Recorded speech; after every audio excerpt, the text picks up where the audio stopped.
তাদেরকে নির্মমভাবে হত্যা করা হয়েছে এই জন্য। আপনি কোন জায়গা কুত্তের মতো আরে সমস্যা না থাকে, সমস্যা না থাকলে এইগুলো বলে আজকাল জামানে আমি যদি করিও তাও তো আমি অত ই করি নাই, আমি প্রকাশ্যে জি আমি 2টা খতম দিছি তার জন্য, হ্যাঁ খতম দেশে ঘরে সারা বছর কোরআন শরীফ খতম দেশে।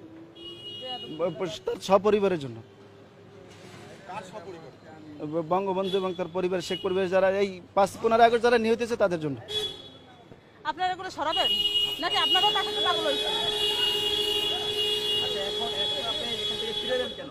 আমাকে ঢুকতে দিল না, ঢুকতে দেয় না, আমি তো গেছি, পুলিশে বাধা দিয়েছে। আমার নাম মাওলানা ওলিউল্লাহ, পিরিজপুর থেকে আসছি। পিরিজপুর থেকে আসছি আমি, থাকি ঢাকা আসছি কিছুদিন আগে, ঢাকা এক জায়গায় থাকি। তো আমি তাকে খুব ভালোবাসি, বঙ্গবন্ধুকে খুব ভালোবাসি। আমার তো নাইমে যেতে ইচ্ছে করতেছে, আপনি নাকি গাড়ি নেবেন নাকি নাইমে যেতে? আসছি এখানে তার বাড়িটা জিয়ারত করার জন্য আসছি। মাথার সমস্যা, এটারও যদি মাথার সমস্যা না তাহলে আমাদের তো সমস্যা সাথে আসছি জিয়ারত করার জন্য আসছি এবং তার জন্য খতম করে দোয়া, এখানে দোয়া করার জন্য আপনাদের তো আসছি। সমস্যা, আমি তো দেখছি আপনাদেরও সমস্যা, আপনাদের সমস্যা না তো তার সাথে এরকম কোন পারেন?